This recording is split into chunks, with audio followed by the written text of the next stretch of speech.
Shanty towns that dank like they'd never seen the sun, all seem stuck in that Mississippi mud. Up the river from Cairo, all night long been checking tow. Make Winona 4 o'clock, bar no problems at the lock. Call my darling, call my darling, call my darling, bar no problems at the lock.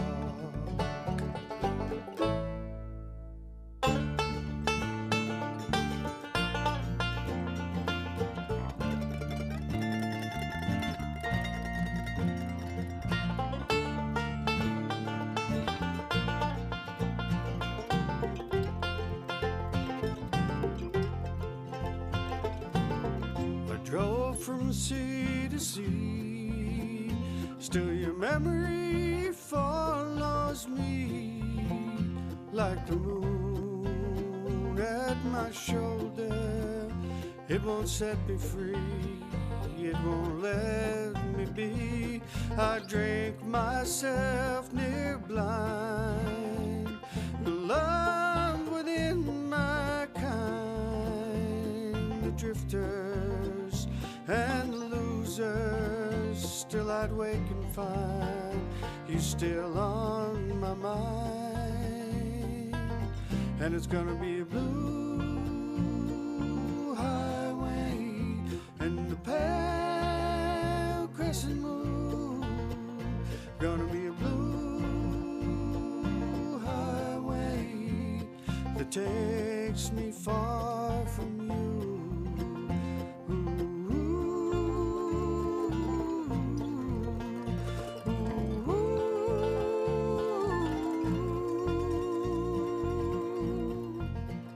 I turned off my radio about 100 miles ago.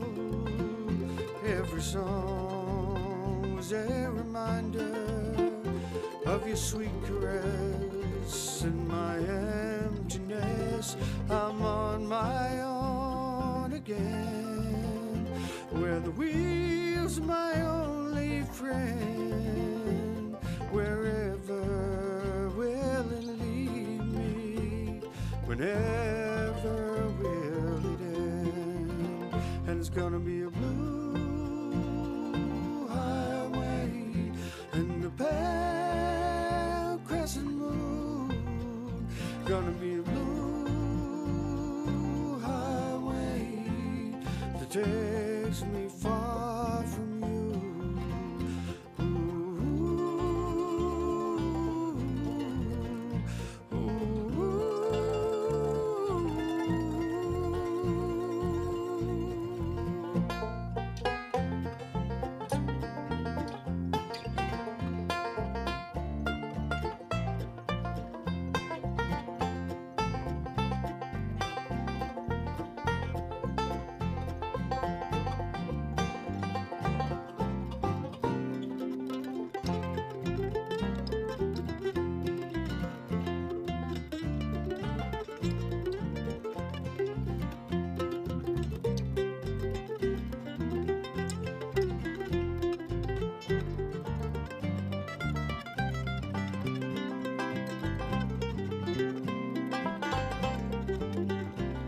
I drove from sea to sea, still your memory follows me like the moon at my shoulder. It won't set me free, it won't let me be. Still I'm making real good time. Got my eyes glued on that line with 1,000 miles behind me and miles of open love. And it's gonna be a blue highway and the pale crescent moon. Gonna be a blue highway that takes me far from you. Ooh,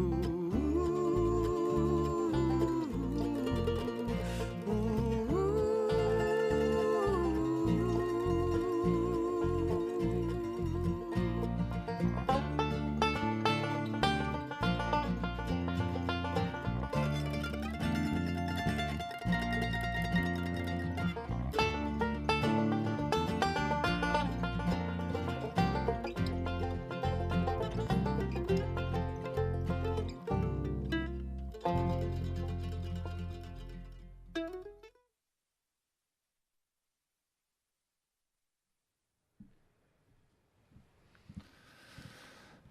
Welcome, everyone, to Memories and Music of Rick Malice. Our buddy Rick Malice. A couple of housekeeping things before we start. Bathrooms are down the stairs there around the corner. Do a U-turn down the stairs and on the right. And also, there's going to be, I think we're doing 10 songs of Rick's tonight, and the place could get pretty hot. Spontaneous combustion is not out of the question, so note where the exits are, fire exits are, just in case. So my name's Jeff Harding. I met Rick in 1971, 1972 at Washington and Jefferson College when I was a freshman, and this coincided with the movie Deliverance, which sort of popularized the bluegrass banjo for the general public, as well as shortly after that, the Nitty Gritty Dirt Bands, Where the Circle Be Unbroken record came out. So that was sort of a bridge for my generation to that music, and it was kind of seminal for me. So I met Rick, and we had a bluegrass band. You probably remember us, the Saturday Night Commode Huggers, at W&J. Played fraternity parties with folks like Louis Pearlstein and Dave Alpert, Bill Moorhead. It was a lot of fun, and I stayed in touch with Rick ever since. We were good friends and traveled together, and he was a real mentor to me. And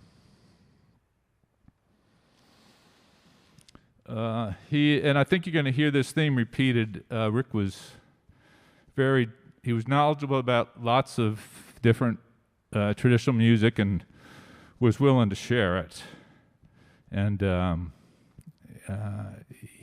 think you're going to hear that repeated as people come up here tonight and talk. So Rick's moved on, but he's left us a wonderful body of music that we're going to hear a sample of today. So, and if you want to spend 55 minutes with Rick, go to YouTube and search for Rick Malice. There's an interview that he did at the radio station at W&J where you get to hear him talk and laugh and sing, and it's well worth a watch. So, thank you all for being here, and let's get started.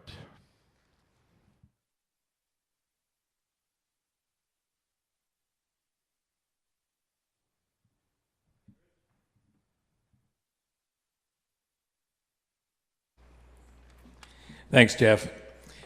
And my name is Bruce Mountjoy. I'm from WYEP in Pittsburgh, and I was thinking about just sitting out in the audience, talking to some folks and listening to some of the recordings that were being played, and brought back some really, really terrific memories of so many hours I spent listening to Rick and the Dog Run Boys when I was a kid.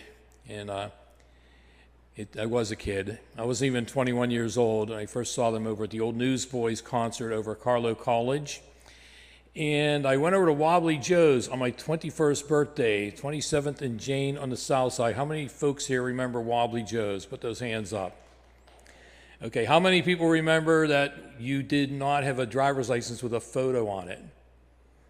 A few people. So you had to go and get a picture at like Murphy's. We got like 4 pictures for $1 or whatever, and cut them out and take them to the state store and get a form to fill out to send to Harrisburg that they sent back with your photo and your ID, and it was embossed with a little piece of plastic with a keystone on it. But I didn't have that on my 21st birthday. So I went to Wobbly Joe's. I get to the gate, the door, this woman's taking money, $2 cover charge, see the Dog Run Boys. And she's like, don't think I can let you in because you don't have a photo ID. So I knew who Rick was because I'd seen them play before. I'd never met him. This is my introduction to Rick as a person. He comes back and he's like, what's going on? She's like, well, he doesn't have a photo ID. And Rick says, what, does he have $2? She goes, well, yeah, he does have $2. He's like, come on in. So that was my first stop at Wobbly Joe's, and I followed the Dog Run Boys from Wobbly Joe's to the Craig Street Inn, to the Portfolio, to Graffiti, to Gustine's, wherever they were. I was there. I followed them to Jekyll Island, Georgia for the New Year's Festival. Bernie remembers that. That was a great time. And I brought a prop here. I was a huge Dog Run Boys fan, and I still am. And this was the original album, came out on Ravona back in 1980 or 81, I believe, and it's autographed. And I played the heck out of this thing. I'm not going to take it out of the sleeve, but it's gray with age. And when I got the album, I was so excited because there's a Pittsburgh bluegrass band being reviewed in a national magazine. I was so excited, I tore the review out and put it in the jack of this record. And if you indulge me for 1 second, I'm just going to read a little bit of this. It says, excellent singing, fine material, and hot picking. The first LP from Pittsburgh's Dog Run Boys has it all. Those who have followed this quartet for the first 2 years were expecting an excellent recording, and this has exceeded all expectation. Excellent singing, fine material, and hot picking. In the vocal department, the Dog Run Boys have been blessed with 2 top-notch lead singers. Bernie Cunningham, who's here with us this afternoon, has a fine, high-pitched Southern-style voice used effectively on a pair of songs from Carter Stanley, Who Will Call You Sweetheart, and I'm Lost and I'll Never Find the Way. And then Rick Malice handles most of the lead vocals with his tenor voice, laced with subtle, sensitive vibrato. His voice, I like this part here. I don't know if this ever happened. I never saw this, but maybe it did. His voice has the reputation of drawing entire college sorority houses to his performances. I don't know.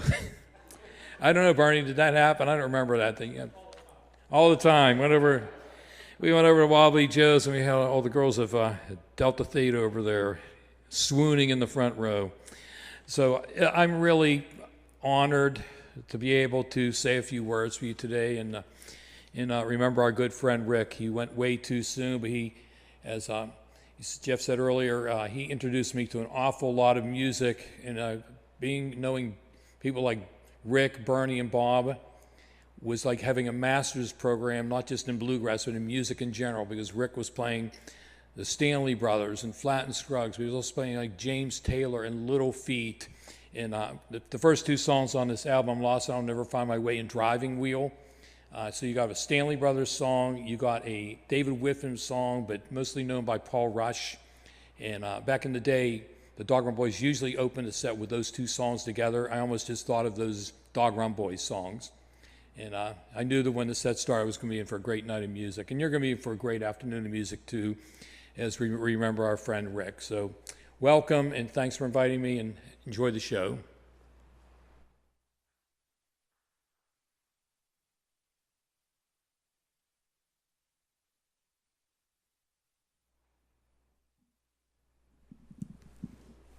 Good afternoon. I'm Dan Malice. I'm Rick's little brother. I know from all the people in this room and who loved him well, I probably knew him the longest, so unfortunately I think my comments might be too. There's a great line in the Lincoln movie, you know, just that. Thank you.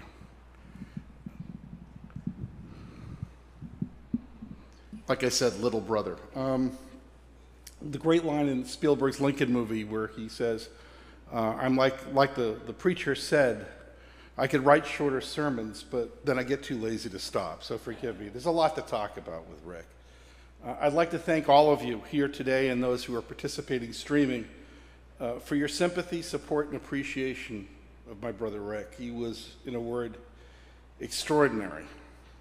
You knew Rick as a generous and giving human being, a brilliantly talented musician, and a loving soul. I came to know that side of him after we both became adults, but there was an earlier Rick. As his younger brother, I got to know that Rick growing up.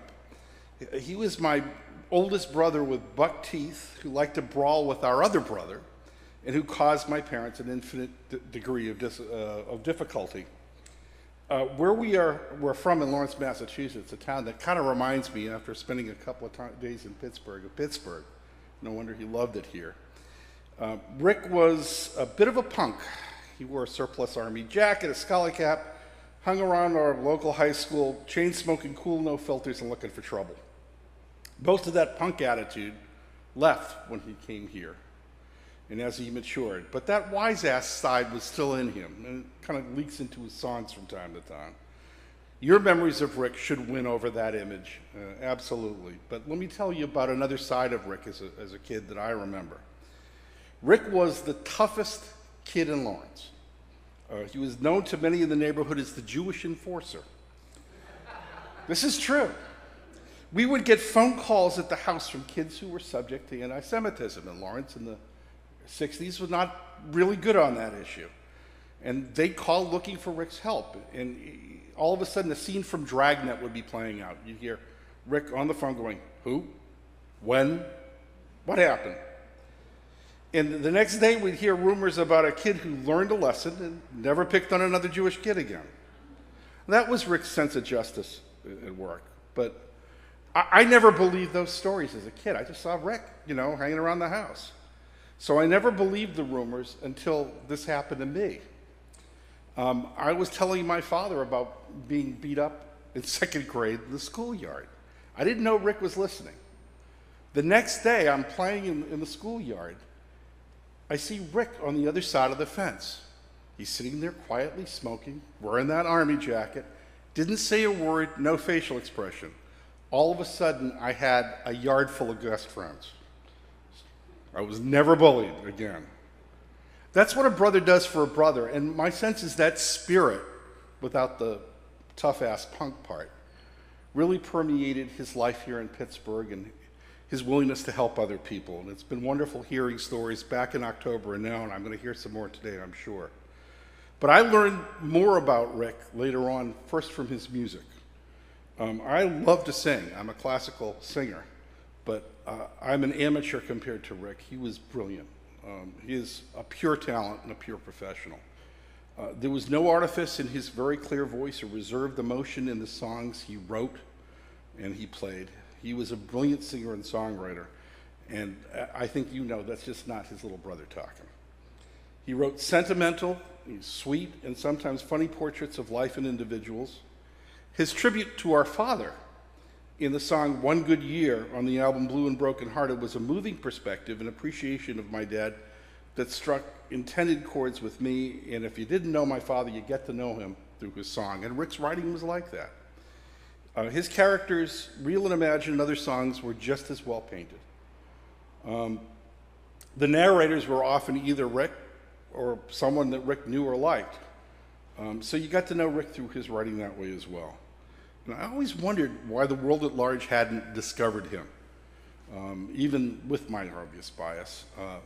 Maybe the world at large will never appreciate his musical talent, but your presence today and those who are watching tells me how many lives he impacted, how many cherish his memory, and your warm tributes back in October and today soothed my heart and that of my family. We appreciate it.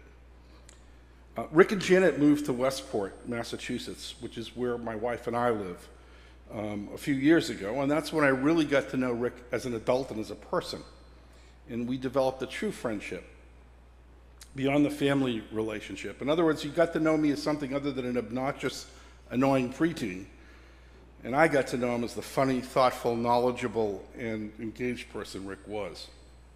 We spent a lot of time during the pandemic. The only safe place to go was the beach, which happened to be just down the road, so we would both meet there almost daily. We talked, walked, swam, and strengthened our bond with the addition of time and companionship in a shared favorite place because we grew up at the beach as kids. We saw each other in a different light, away from the family rituals of our childhood. He made me feel special, and I get the feeling that a lot of you felt the same way about him. I hope I gave him some of that feeling well. I know the way you feel, that you haven't just lost a friend, you've lost a brother. Well, I have lost a brother, and I feel it as intensely as you do, and I know you feel it that way too. I lost a very good friend as well, though. I cherish his memories daily every time I walk down our street or walk down the beach. And as he wrote about our dad, I wish I had one more good year with him. I do appreciate the time that we did have together, and again, I appreciate the fact that you folks are keeping his memory alive. And part of the amazing person Rick was came from you, his friends and his fellow musicians. I'm very grateful for that, as is my family, who send with me their appreciation and gratitude for this beautiful commemoration. You know, memories are like photographs. You can appreciate them in black and white, but it's better and more nuanced to see a life in full color, which is what you've done. Those that knew and loved Rick, many of whom are today, helped color Rick's life as well. Often artists are more appreciated after they're gone. It's a cliche, but it's true. Today, it's lovely to know how much Rick was appreciated by all of you during his lifetime. Again, on behalf of my family and those close to us back in Massachusetts, we thank you.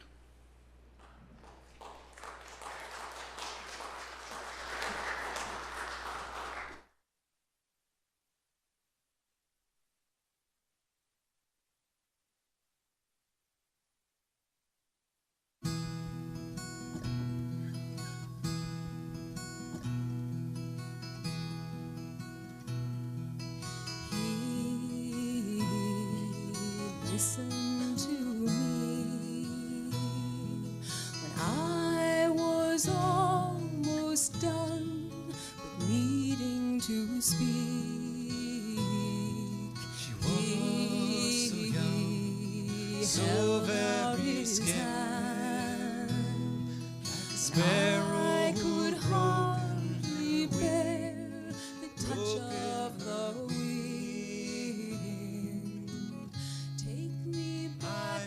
the sea, back to my lover. He can see I'm still lovely as then, still lovely as then. We walked by the shore.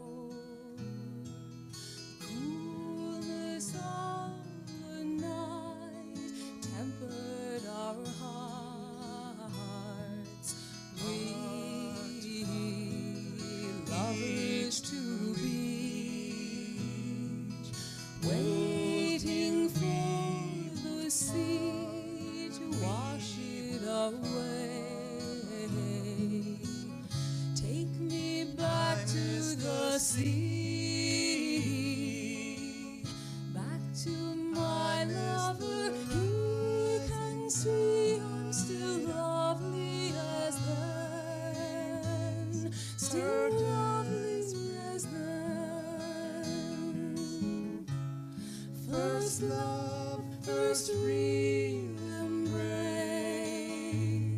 is the hardest to erase, is the hardest to take me back to the sea, back to my lover. Rising sea, I'm still lovely as then, still lovely as then. First love, first real embrace is the hardest to to erase.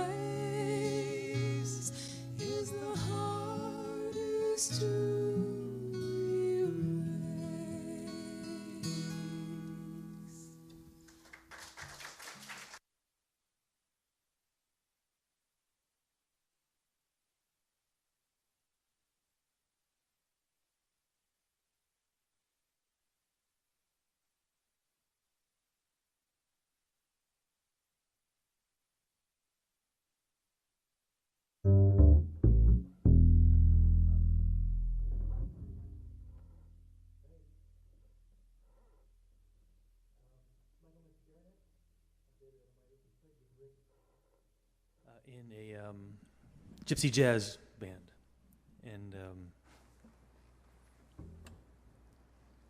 that's all I got. It's great friend. He's a great friend. We don't have any funny stories or any embarrassing moments or anything, but he was definitely a great friend. This song has a kind of a gypsy flavor to it, and it's called "I Want to Lose Myself." No, I'm not saying. No. I'll say a couple things. Okay. So I first met Rick back in 1999 with Ted Sawyer, who's sitting in the second row here at Mark Evans' place. Okay, here you go. And it was really interesting because Mark Evans and Ted and I played guitar and mandolin for Chris Fenimore's The Chef on WQED. That's how we met. Remember that? That was funny. And so, and then when I was at Mark Evans' house, I met Rick again, and it was a meeting of interesting because we both worked at Gateway Studios at one point in time. It was a studio with our professional lives, and so we started hitting it off, and we started playing music together. And I remember playing in the park, because my friend Meg Cheever had the Pittsburgh Parks Conservancy at that point in time. And so they just got done building that little gazebo out there. And so we were playing there, and we were playing blues, and nobody was listening. People were running around, and Rick said, "What do you have? Do you have anything else?" I go, "Well, I've been playing this gypsy stuff." So I transposed, for the next time we played there, which was like the following week, I transposed 2 gypsy songs into like fingerstyle guitar for Rick to sing on and for me to play. And lo and behold, people were dancing and little kids were running around. And that's when we thought we really needed to do something with gypsy jazz. And so then Rick called David, I believe, and said, "Hey, do you not play bass?" And David said, "I don't know, I think I do." But Rick said, "You need to go to New York, or you need to go somewhere, you need to buy a stand-up bass, you need to buy an upright bass." And so that's what David did. So he bought an upright bass, and we spent the next 4 or 5 months in Rick's second bedroom. You know, thank God Janet was forgiving. And we worked on all these tunes, and we finally went out and we started doing gypsy jazz. And that was like 16 years ago. But Rick only lasted about 2 years with us, 3 years, because he got fibromyalgia. And if anybody has that, you probably know what that is. It's a nervous system kind of thing. And he had to quit playing with us. And so I think it was only 2.5 years we played with him. But it was interesting, so much crazy time. But I always worked with him, though, at New Perspectives, when he moved to New Perspectives. So I've known him for over 20 years. He was a great guy, and I do miss him. And I wanted to thank his brother for his nice, kind words, and I also thanks Gary, too, Kraut, for putting this on. So. And the band was called, the gypsy band was called the Flying Dutchman. And for, like you said, for 4 months or so, 5 months, we were practicing in Rick's bedroom, and a list of names to call the band. I mean, it was like forever, and it was like, no. And we said, we got to call this something, and Rick had a Ty Cobb poster up on the wall, and he was known as the Flying Dutchman. And Rick just said, the Flying Dutchman, and that was it, Flying Dutchman. So that's how we got the name. So exactly, and I knew that because my kids watched SpongeBob SquarePants, that Flying Dutchman was the name of one of their tunes, or was that pirate ship on there that disappeared. So we would appeal to young audiences and old audiences. So that's how it worked out. Okay.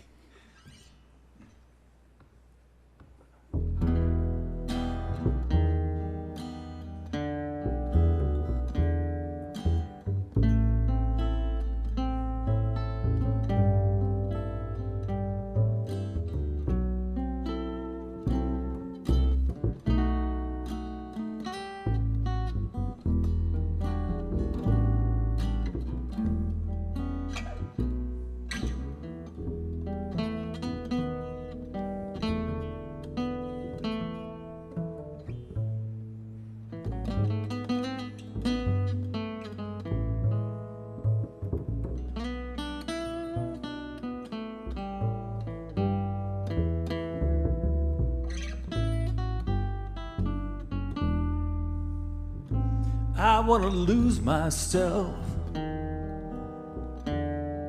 want to slip aboard a midnight train,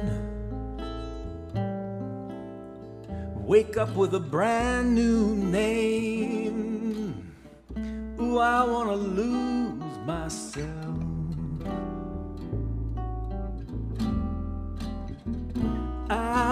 a second chance.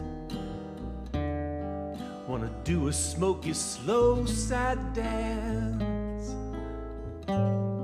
Have a hopeless, wild romance. I wanna lose myself.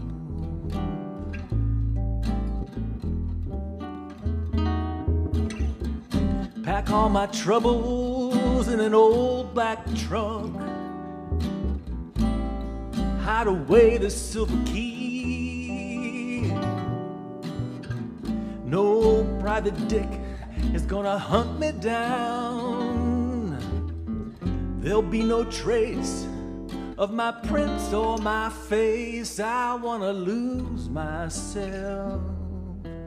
I wanna check into a cheap motel, halfway to heaven, on the road to hell. I wanna lose myself.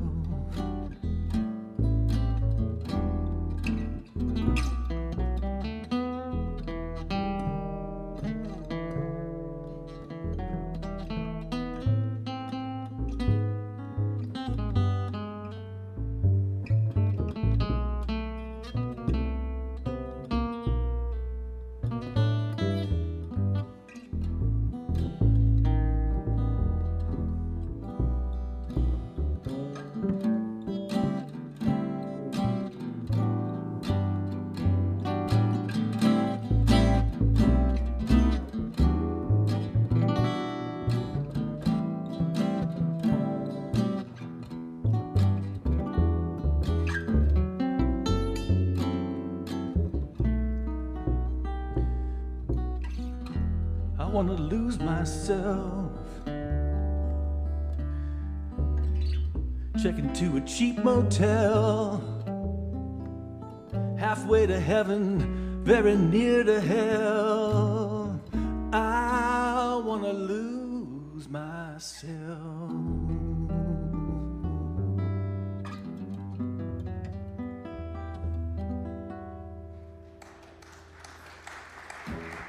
Thank you. Thanks, Rick. Thank you.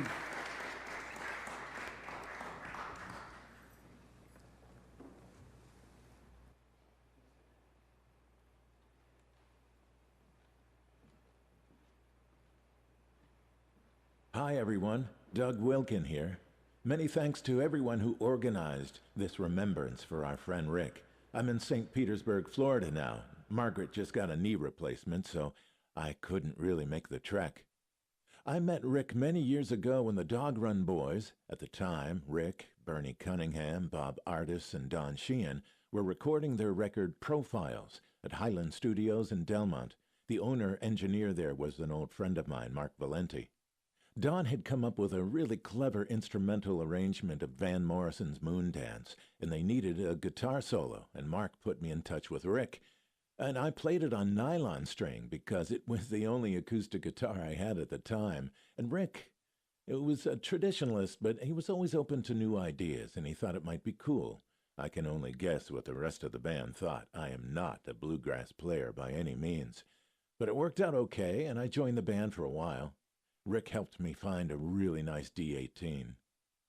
We were playing at a festival in Old Bedford Village on a steamy hot day in the summer, and I remember I was just dripping, and probably not just from the heat, but from the awareness that I was not up to snuff with those guys. Ted Sawyer had joined us on electric bass by that time.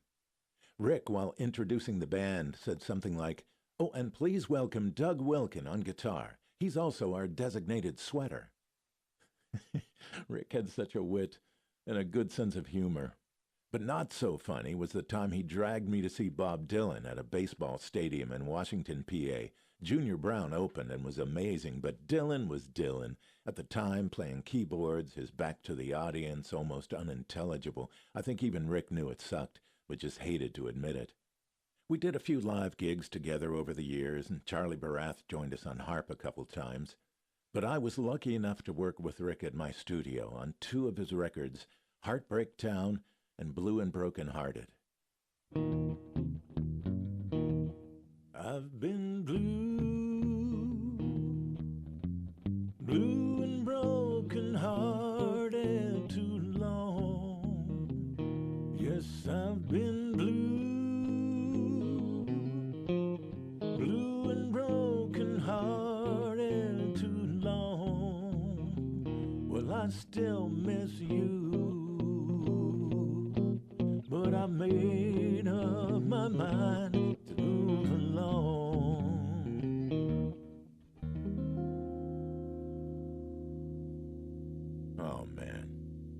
Such great songs.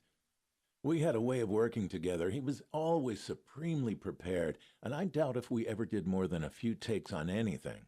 Although, on Not a Day Slips By, and this is kind of a secret, but I don't think he'd mind me telling you, the flawless Pete Freeman on steel, impeccable Jeff Berman playing drums, I was playing electric bass and a kind of jazzy electric guitar, and we altered the ending just a bit so that Rick's vocal, already cut, needed to be changed on just the final word, just the last note. And I wanted Rick to sing the entire phrase at least, but he said, no, I'll just do the last word. And I was like, no, man, it'll sound off, punched in, it won't flow. And he said, come on, let's get this done. So I set up Quick Punch and Pro Tools, and he nailed the last note as if he had sung the whole song in one take. And I defy anyone to tell. Not a day slips, punch, by. Rick was a pro. A good man, and we all miss him, I know. Be well, everyone. Bye.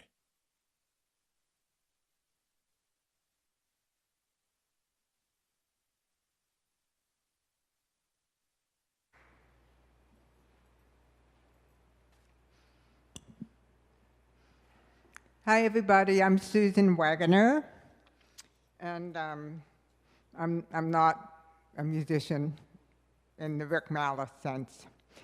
But Rick was my friend, and it's weird to talk about him in the past tense. Even though when he left Pittsburgh and moved to Maryland, it was sort of a past tense thing anyway, but this is really past tense. But anyway, gotta hold these up so I can see.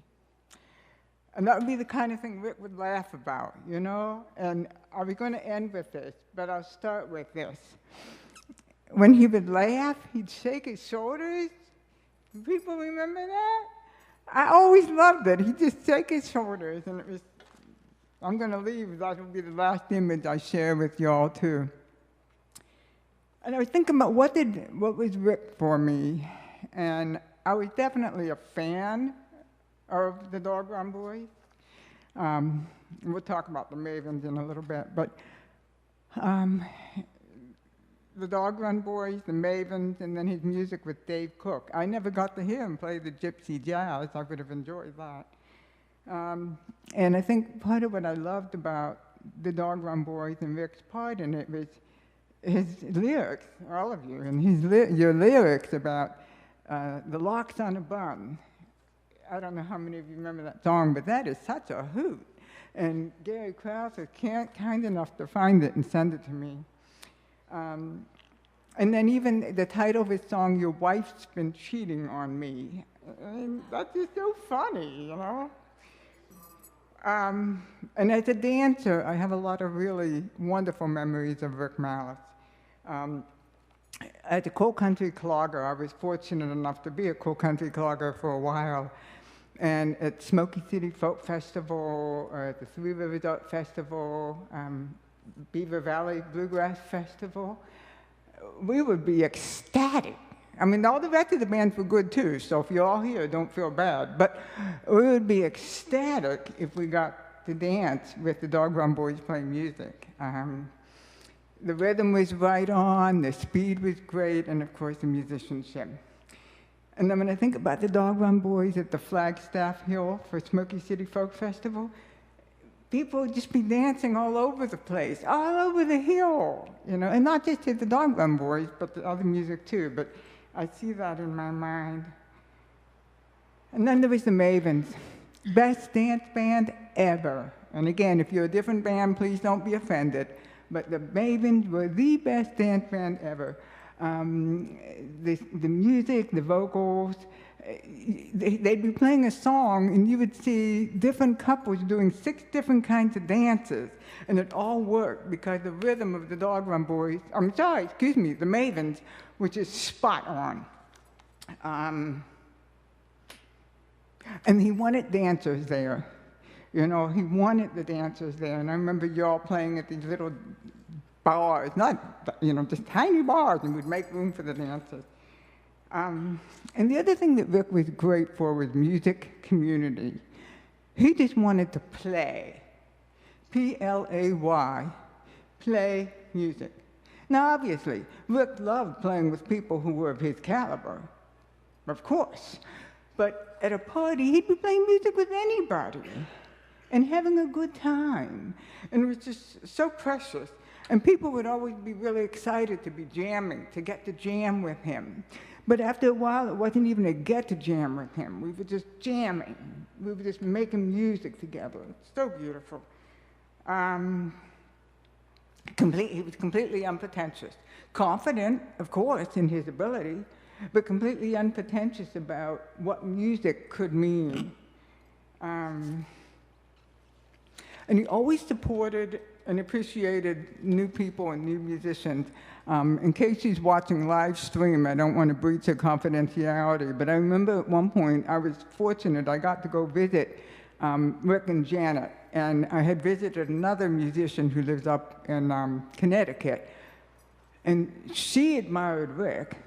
Rick admired her. They had never met, and they needed to pass me over. I had been with the one couple, and it was time for me to go see Rick and Janet. And they were just so happy to meet each other. And that was just a characteristic of his.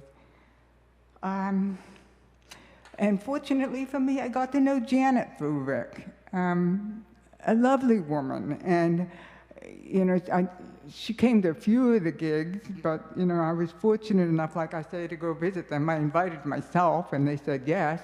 But but we had a lovely time walking on the beach, being with the dogs, and I got to see what the life that Rick loved. Certainly, he loved music, but he loved his life with Janet. He loved reading. He loved his dogs. He loved his life in Massachusetts. And he also helped a lot of people. You know, if somebody needed information, if somebody needed connection, he made that happen. So I can't do that, and you know, but that's the last image I want to leave. So thank you all so much.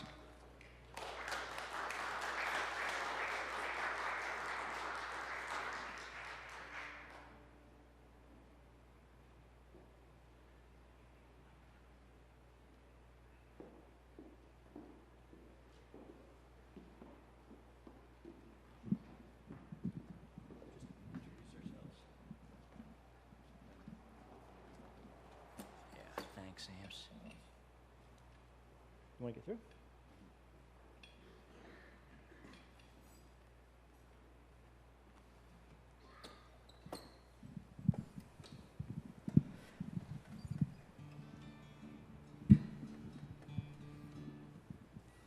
Hello, everybody. I'm Gary Krauth, and this is Bernie Schneider.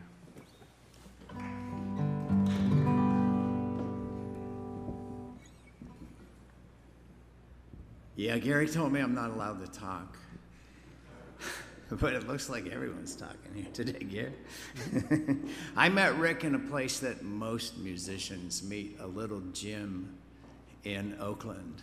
And Rick actually and I started associating with each other on the trails through Panther Hollow, jogging. And we quickly, as I guess it would be, learned that each one of us played music. The thing I remember most is Rick always wanted to teach me songs. For some reason, so First Love, which you heard, was one that it's like he taught me, and this is one that he taught me. And the one thing that he insisted is that, I don't know how many of you are sheep farmers, but Rick wanted to make absolutely sure that I knew what the difference was between fine and coarse with sheep. And it's going to come up in the song, so I told you. All right, ready? Yeah.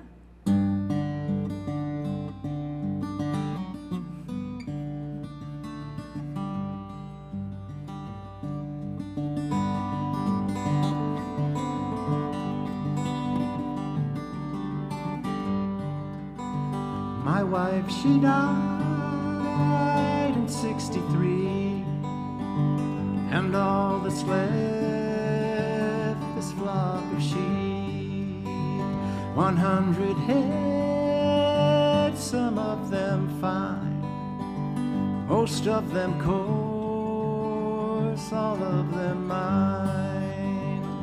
Another down, gone to the docks. Another down, gone from me. Ooh, boys, ooh, boys.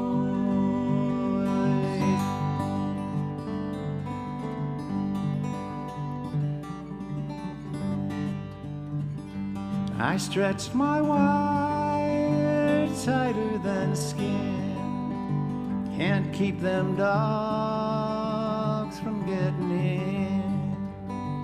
They come with mangy coats of mud, starved to the bone, hungry for blood. Another down, gone to the docks. Another down, gone from me. Ooh, boys, ooh, boys.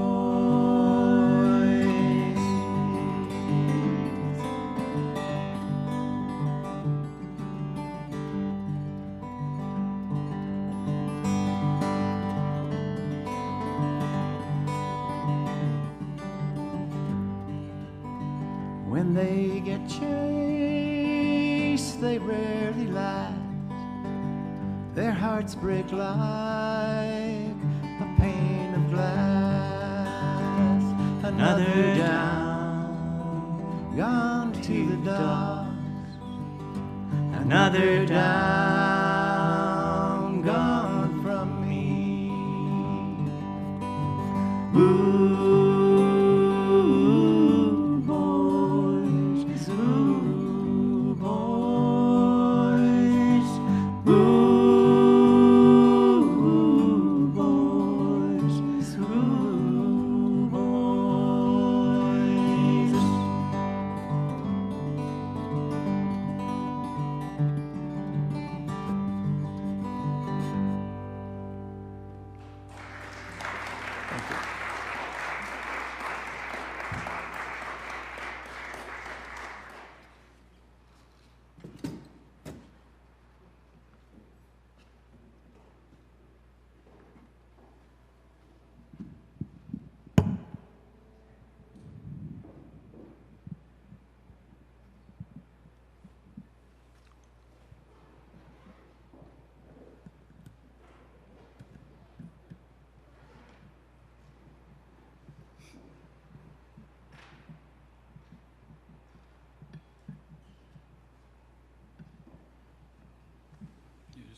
Well, my name is Bernie Cunningham, and I played with Rick from around 79 up until into the 90s with the Dog Run Boys. Throughout the Dog Run Boys, the original was myself and Bob Artis, Don Sheehan, and Rick. And we played that way about from, I'll say 79 to about 85. Bob and his wife Karen were going to have a baby, so Bob wanted to leave the band. So I switched from upright bass. I started playing mandolin with the band and a little bit of guitar. And we added, at that time, Doug Wilkin, who was he was a great guitar player, and we really enjoyed his time. And we added Ted Sawyer, and I can tell you, Ted played some of the coolest bass stuff on our recordings that could be. I mean, he really did a good job. And we played that way for years, and then we ended up not playing anymore after a long time. So I met Rick. Everybody's talking about how they met Rick. I started taking banjo lessons off of Bob Artis when I was 19 or 20, and we ended up at a festival down around Wheeling somewhere. And I don't know if we went there to actually meet Rick, but I'm looking across through the field as we're standing there playing, and coming towards me is this gigantic mustache on a small rail of a man. And the closer he got, I mean, his mustache was huge. I mean, it was really an awesome mustache. But so we picked around there in the field for a little bit, and me and him and Bob were singing a trio and everything, and it sounded pretty good. And a little bit later, him and Rick, Bob and Rick, ended up playing with the Bluefield Boys. And Gustine's and I occasionally stopped down and get up and sing a few songs with them. And we were kind of liking the way it sounded, so we decided we were going to start the Dog Run Boys. I at the time was playing with a band called Steel City Bluegrass. So I quit that band. Rick and Bob quit the Bluefield Boys, and now we were looking for a banjo player. And we had heard of Donnie Sheehan, and I went to a festival in Hagerstown, Maryland, and Donnie was just sitting on the tailgate of a truck just doing rolls. He couldn't even hardly play songs yet, but he was doing his rolls and everything. That was in the spring. In the fall, when we went back down there, Don's sitting on the back of that same tailgate of that truck, and he's just playing like he's been playing for 20 years. So we asked him to play in the band, and that's how the Dog Run Boys started. But we had a lot of good times together, and the album that Bruce showed, on Sunday mornings I go to different flea markets. I live up north of the city, so there's 3 of them I can go to on any given Sunday morning. So I'm walking through the one up in Butler, and inside, of course, every weekend it's the same stuff. There is a record rack with probably 1,000 record albums in it. So I don't usually stop and look through them. I don't really care to buy more albums. But anyway, as I'm walking by, I happen to turn my head, and out of those 1,000 or 1,200 record albums, which one is sitting in the front? The one that Bruce had. And I just stopped there and started laughing. So I asked the lady how much was it, and she said it was $1. So I gave her $1, and I turned it over, and Bruce didn't show the back, but there's a picture of the 4 of us. I think we were standing beside Rick's compost pile. So anyway, I said to the lady, I said, meanwhile, from 1980 up until this is 22, so a little time has passed. I said, do you recognize anybody on this album? And she's looking, she said, no, I don't recognize anybody. I said, are you sure? And I'm kind of like pointing, and she said, is that you? And I said, yeah, that's me. I said, that was like 40 years ago, so times have changed. I had more hair, my beard was about this big, and not as gray, so anyway. But Rick was always getting us to try new songs that were, like, Bob and I were pretty much traditional guys, and Rick was always bringing in these songs that were not quite traditional. Actually, we did... He did, I got a feeling called the blues, oh Lord, since my baby said goodbye. Okay, he did that one by Hank Williams. He did Sting, Every Breath You Take. We were doing this as a bluegrass band, and that one was kind of odd to me, but anyway. But, and we actually did, if you go on YouTube, like somebody mentioned earlier, there's a lot of Dog Run Boy videos on there, and one of them was from the Hotel Gatsby out in State College. And on that one, we actually do Help Me Rhonda, which is a pretty good version of Help Me Rhonda, but kind of in the middle of it, we stop playing and we go like this, like we're surfing, you know. And honestly, I can't even swim, so you're not going to catch me surfing. So, but Rick wrote a lot of nice songs, and I'll Call Her Blue. Bob and him wrote At Home on the C&O, which was a great song. It's an up-tempo bluegrass song, and it was the last one for I think the Profiles album. And we needed a song, and him and Bob just like within a week wrote it, and it's one of the better cuts on it. So, and there's a video of that also from that Hotel Gatsby. So anyway, from the very beginning, my favorite song that Rick wrote was Down the River. So I'm gonna do that one for you.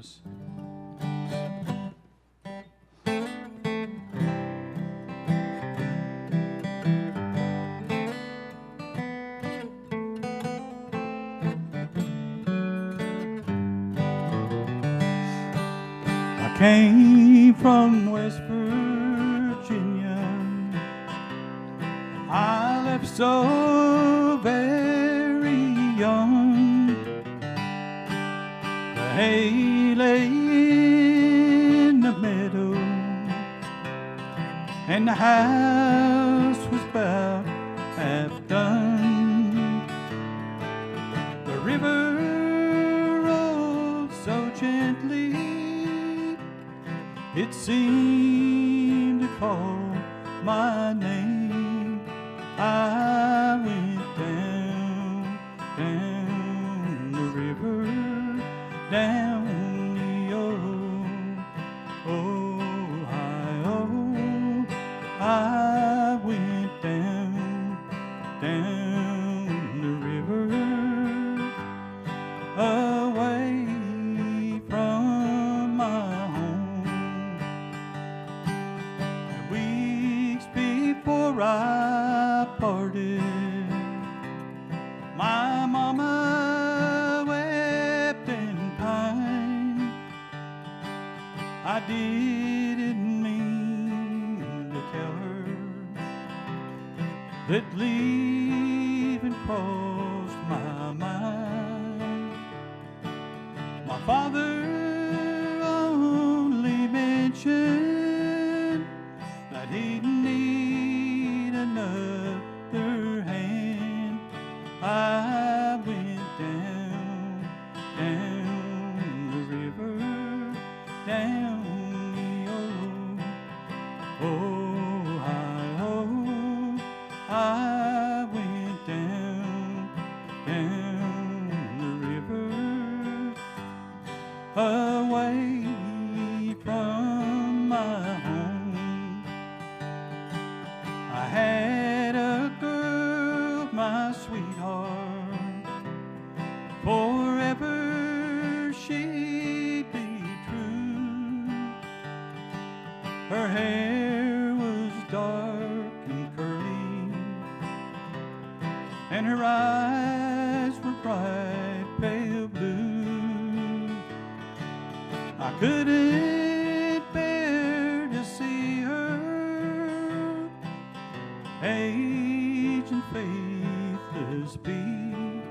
I went down, down the river, down the Ohio. I went down, down the river, away from my home.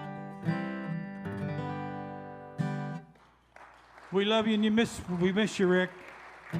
Thank you.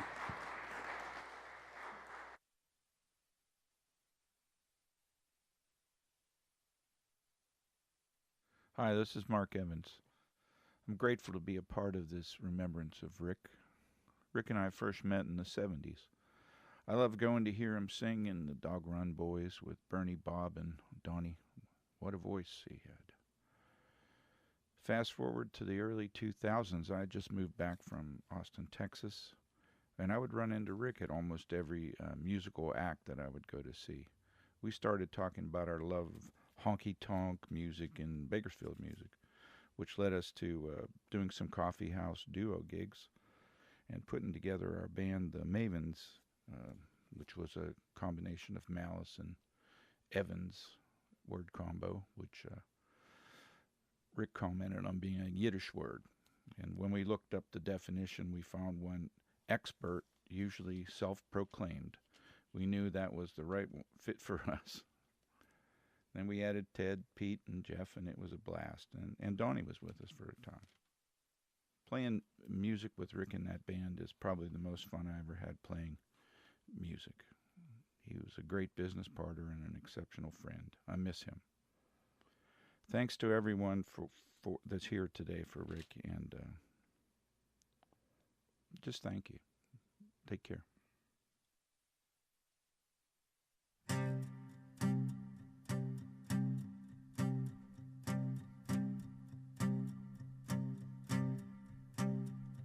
I watched the twilight falling as I kicked the car in gear, hit the highway headed south on 95. I gotta get a move on or I'll never make Emporia by 9. But I don't mind the solitude. I love to feel the wind, the simple rhythm of the engine and the road.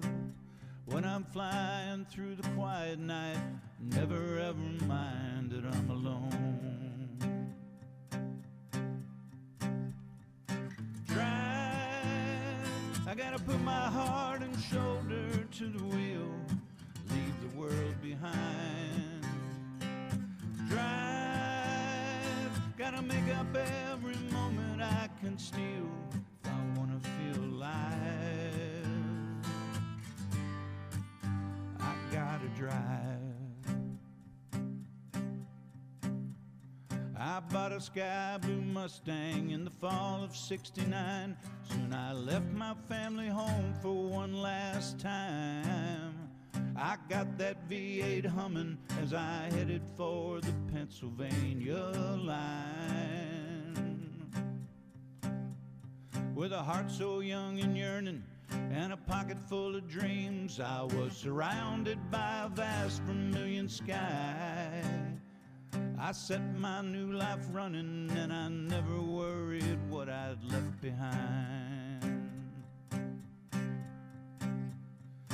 Drive, gotta put my heart and shoulder to the wheel, leave the world behind. Drive, gotta make up every moment I can steal if I wanna feel alive. Gotta drive. Now I've done my share of living and I've had a record too, and I keep on pushing time and time again. Who knows, maybe I'll find myself a peaceful little road that never ends.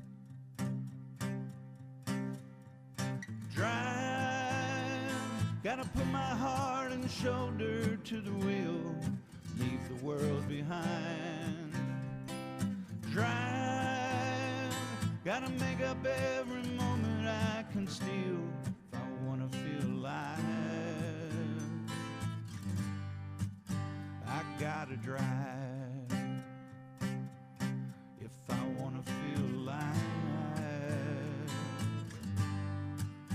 I gotta drive.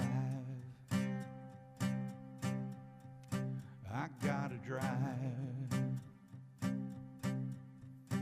I gotta drive. I got to drive.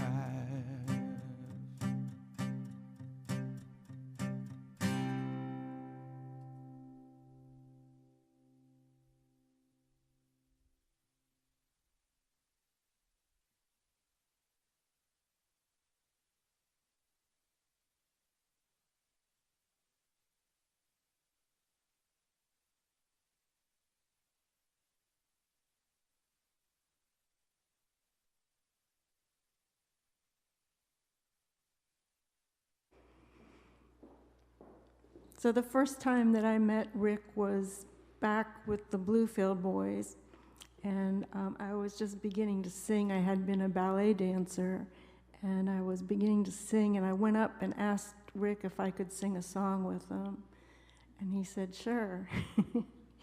And I sang Boulder to Birmingham by Emmylou Harris, but I only got through the first part, and then I completely forgot the words.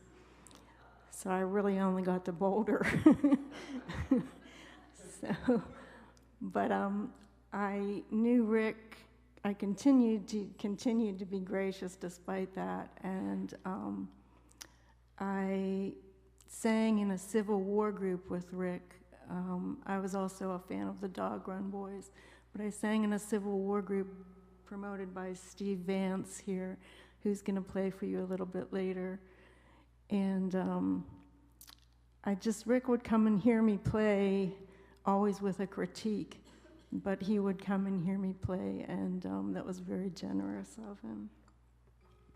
So this is a song that I'm not sure what the inspiration is, or if this is per a Riverman or what it is, but I know the middle part, the chorus, is for all of you.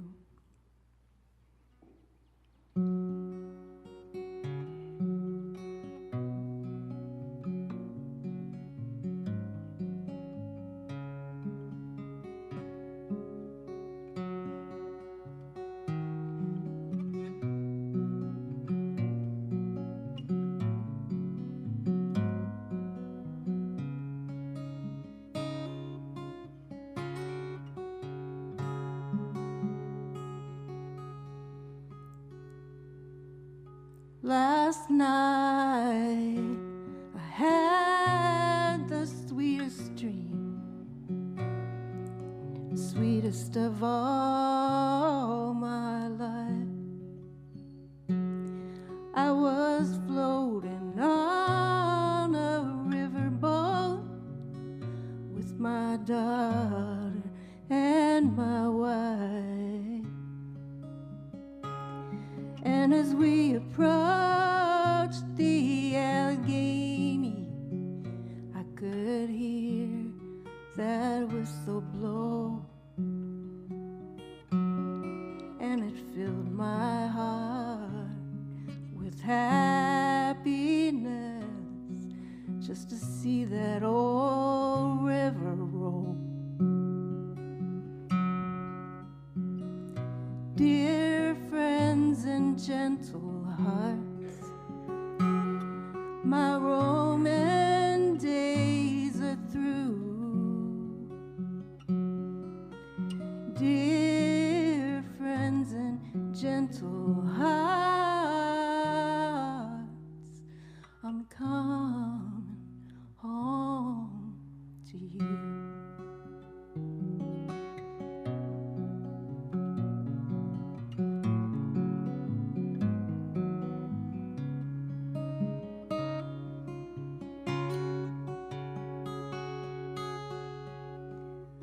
Well, I've always been a dreamer. Oh, I've been a dreamer all my life. And it's helped me write 1,000 songs, but I've paid a heavy price. All alone and down to nothing, my time is drawing near. But if my songs can carry on, help the sadness to disappear.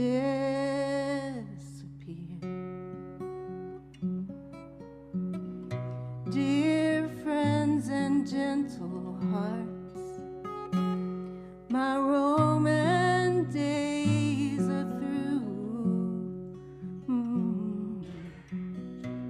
Dear friends and gentle hearts, I'm coming home, I'm coming home. Home to you.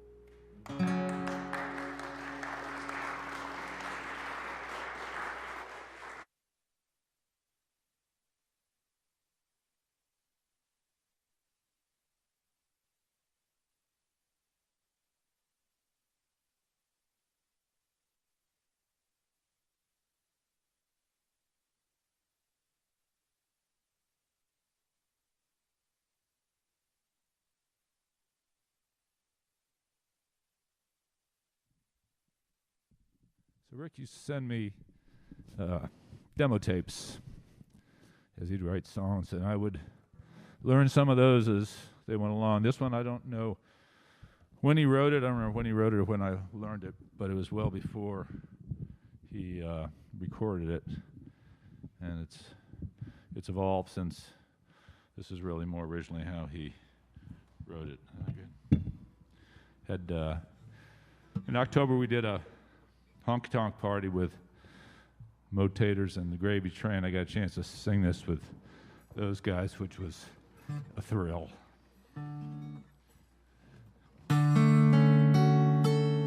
Not a day slips by and I don't think about your sweet blue eyes, and I don't wish that you were by my side. Not a day slips by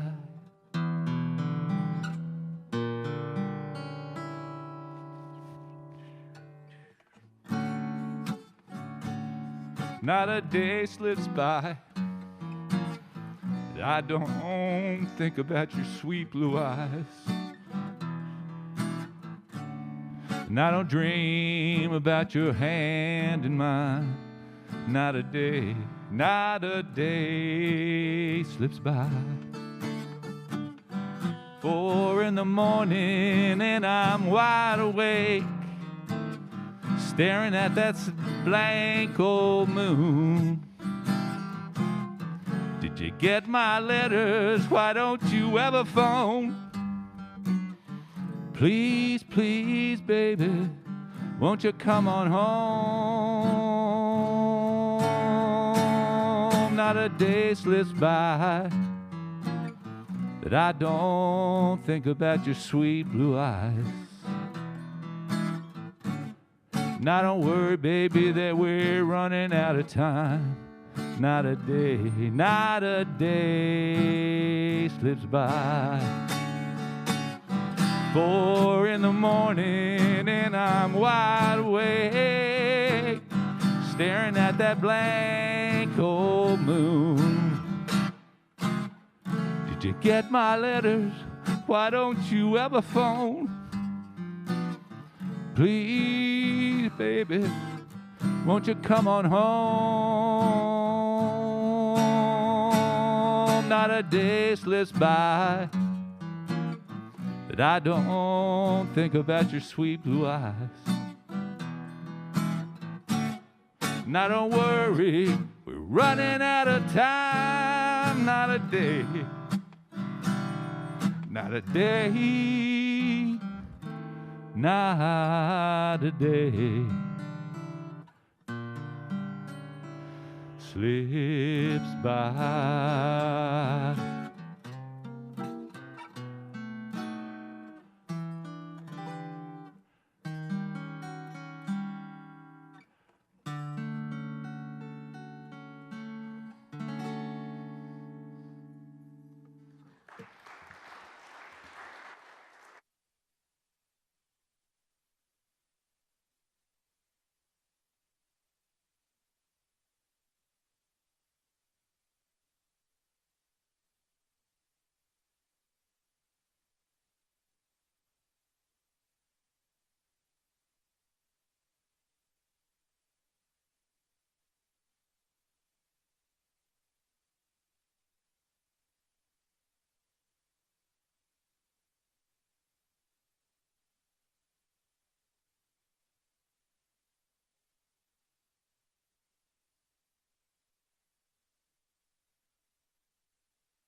Hi, I'm Jay Green. I'm a little bit outside of these circles. So some of you don't know me, but I did have a long relationship with Rick. For one thing, I have to say kudos to everyone who's spoken. I do not know how you do it without bawling. I cried so many hours after I called Rick one day, and Janet answered, and she couldn't speak. And I didn't have to ask. And she asked me not to tell anybody, so I called Doug Wilkin in Florida, and he answered the phone, and I started crying. And he just didn't know what to do. He didn't know what was wrong, and I couldn't tell him. But anyway, I will persevere to do well. And I brought a steering wheel. And the reason I brought a steering wheel is because Rick had a giant heart, and so did Janet. And they barely had first met me in 1985. And I was, I didn't have a lot of money. And Rick felt bad, and Janet had a car that either she didn't need anymore or Rick felt it was too dangerous for her to drive anymore. So he gave it to me. And I loved that car. I called it Betsy. It was a 76 Valari station wagon, white with maroon interior.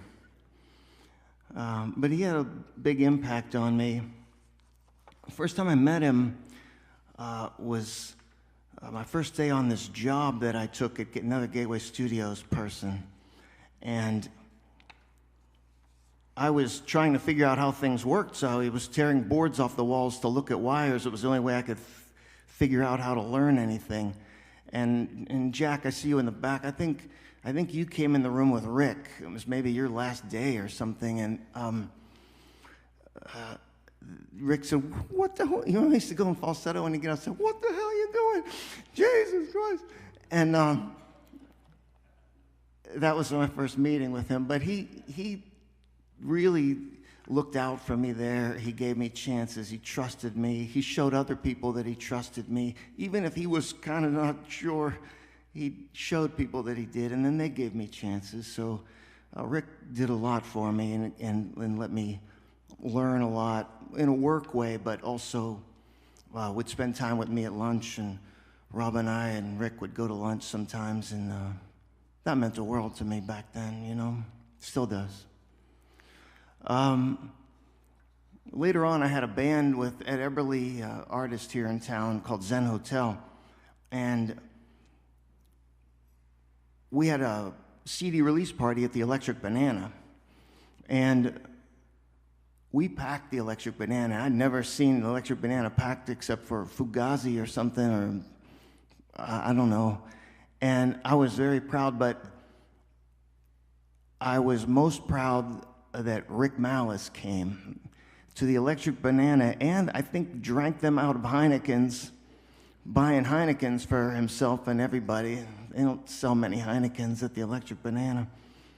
I recorded some demos with them, and I recorded, I'll ask if anyone here knows of Rick's project called the Acousticatos. I don't know if it ever got out, but I have a hazy memory of having recorded them, but I'm not sure if I did or if it was a dream. But I have a tape, a data tape of them, so I'm trying to find a way to transfer that data tape, exabyte, 8mm data tape, but that's something else. I was gonna play Too Good to Be True because it was one of the songs that Rick came downstairs one day and said, "Jay, will you open a mic, let me lay down a couple of quick acoustic demos of some things." But it doesn't feel quite resonant with me. One of the things that Rick did for me was many things, but he instilled a sense of appreciation for songwriting. So there was a time I was listening to, I listened to a lot of different things, but I was listening to, what's the witch, Glenn Campbell. And I just love the melodies, and I love half steps and things. So I told him, the time I get to Phoenix, man, that's a great song. And then another time I said, Wichita Lineman, of course, what a wonderful song. And he said to me, "You don't like Glenn Campbell, you like Jimmy Webb." So he bought me a Jimmy Webb CD. So the same similar thing happened with a number of songwriters, and one of those songwriters was Graham Parsons. And so I chose to play that artist instead. So I'm sorry I'm an outlier today in that regard too, but I'm not much of a performer anymore, but I love Rick, and I think he loved me, and so I'm gonna just play.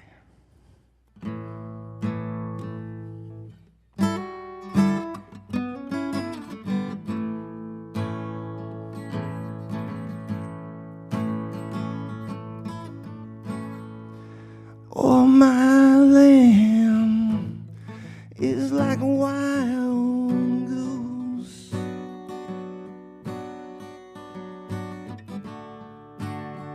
roam the meadow and you roam the land. You tremble and shake till every tree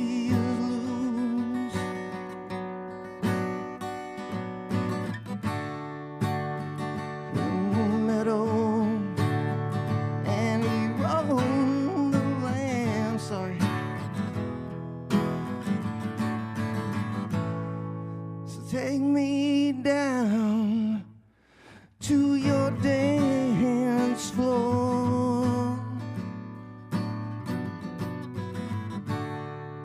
And I won't mind the people when they stare,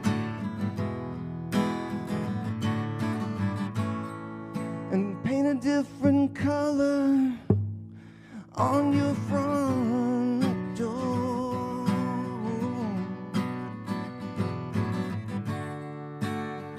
And tomorrow we may still be there.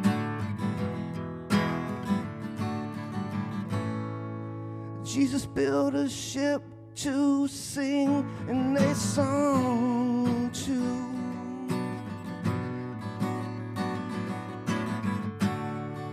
Sail the rivers and it sails the tide. And some of my friends don't know who they belong to.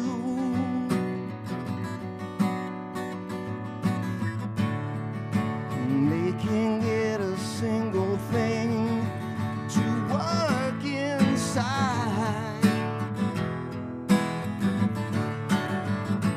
And so take me down to your dance floor.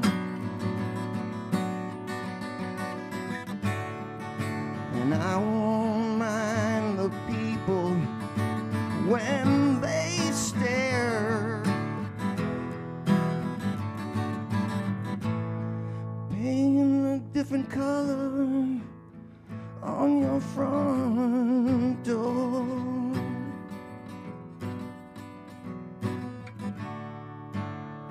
And tomorrow we may still be there.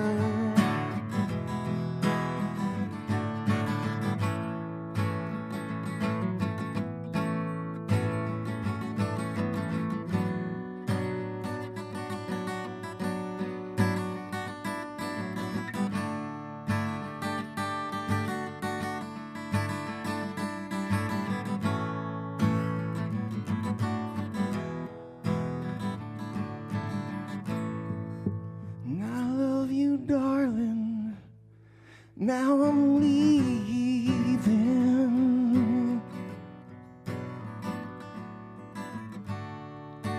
I can see the sorrow in your eyes. Hope you know a lot more than you believe in. And I hope the sun don't hurt you when you cry. So take me down to your dance floor.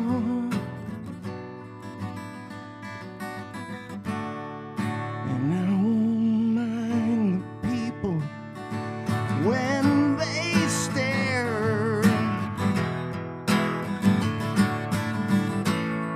and paint a different color on your front door.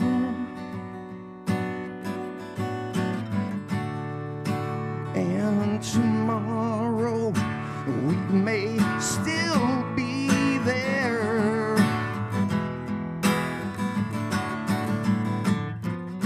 And tomorrow we may still be there.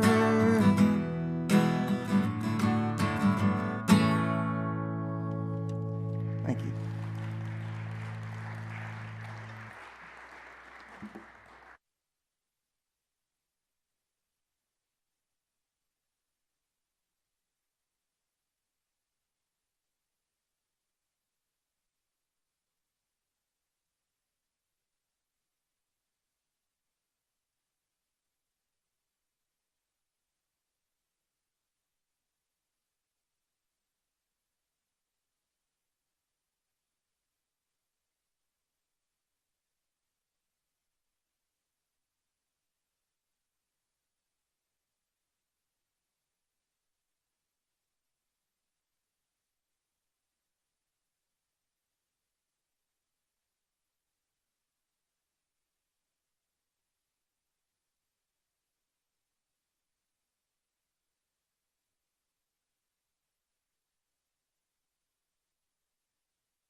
everybody broke up, of course. Great sense of humor.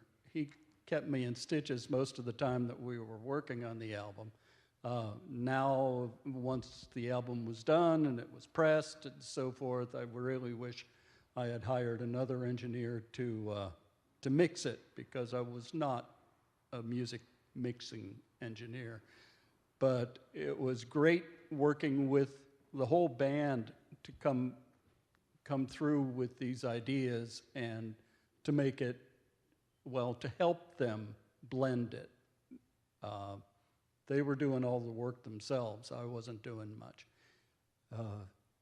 But I also ran into him once in the Great Race. He was an avid runner. At that time, I was too, although distance wasn't my thing. And I ran into him at the beginning of the Great Race, and I did my best time in that particular race because Rick and I just talked the whole way downtown. It was really enjoyable. He wasn't up for, setting any records or anything. He just wanted to talk about music. So that was very enjoyable for me. Really miss him. Janet, actually, and his first wife were both classmates of mine at Edgewood High School. Just coincidence, I'm sure. But Janet has been stalwart and very helpful, and really knew how to keep Rick calm. It was a great relationship, I think. Thank you. Thank you.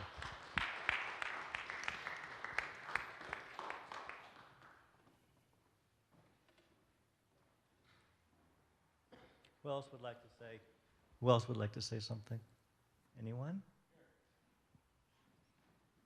You already talked, Bernie. I know, I need to talk a little more. Just to add on a little bit what Ted was saying, when we went down to play for the Pittsburgh Pops, a friend of mine's daughter and her boyfriend were sitting out the audience, okay? And there was two older ladies sitting beside them. So our deal was, when we were to start playing, we were start to be walking off the side out onto the stage, doing a song called Once Upon a Time. So we were walking out like that, playing this bluegrass music, it was music from around the world was the theme of this show. And as we were, my friend's daughter heard the old woman ask the other old woman, well, who are they? And then one woman said, I don't know, but I think they're hillbillies. Which is okay with me. My family's from West Virginia, so it doesn't bother me a bit. But anyway, and about the playing out at Nemacolin Woodlands for the Democratic Retreats or whatever they were called, I think we played at two of them, and one of them we actually got in the food line with the senators and everything. And the guy that was in charge of the doings, he come over, no, you guys are supposed to be in the back eating like that. Well, we kind of stayed in line. And when we got over to a table and sat down, that guy comes over and he like points and he says, psh. He took us out on the deck and put us at like a separate picnic table all by ourselves. The Secret Service guy comes walking by like, what's up with you guys? And they say, well, we're not allowed to eat with those in there. And he just kind of shook his head and went on his way. So that was that. So anyway, lots of fun times with Rick, for sure. He's a great guy. Thanks, Bernie. Anyone else? Okay. Bernie and Stephen and David.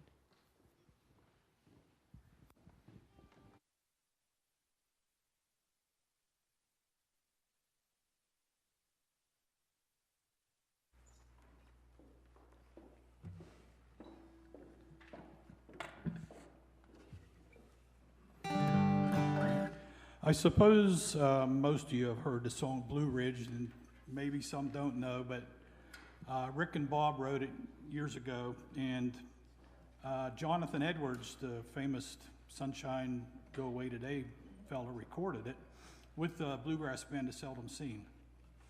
And it was a pretty good hit for them, and some other people around different other bands recorded it. It's a really good song. So we're going to do it, and I believe you guys are all going to help sing along on the chorus of it, I hope.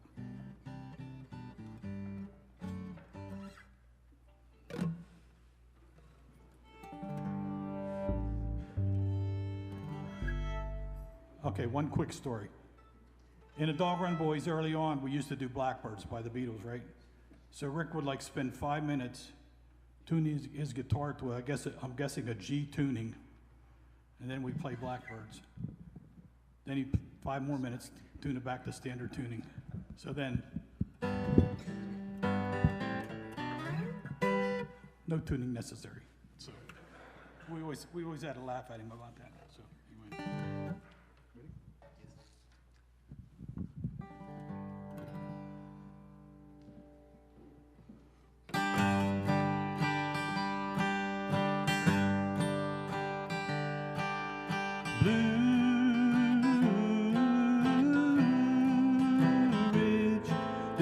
Call to all your children like you've been calling me. Blue Ridge, why are you calling me home?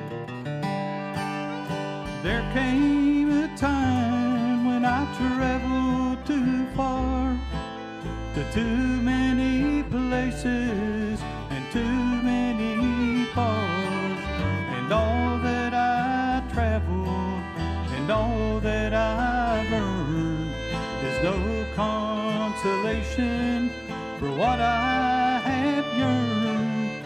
The dew on the laurel, the tall swaying pines, the clear mountain water, the bluest of sky. Take me back, just take me back to Blue Ridge. Do you call to all your children like you've been calling me? Blue Ridge, why are you calling?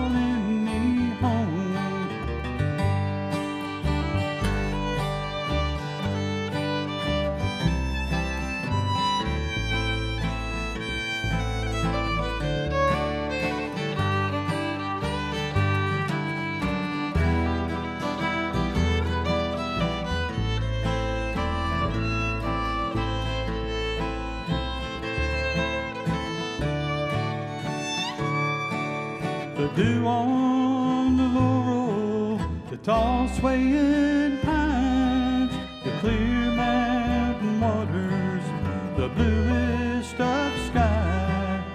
Take me back, just take me back to Blue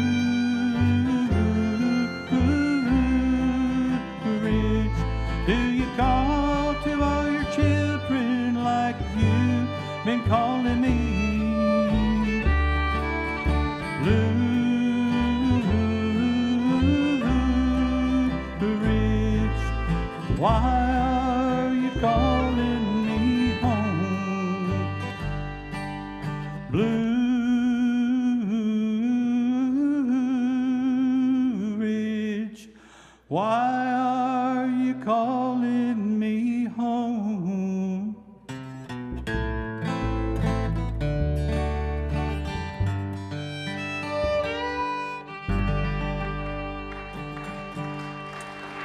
Thank you.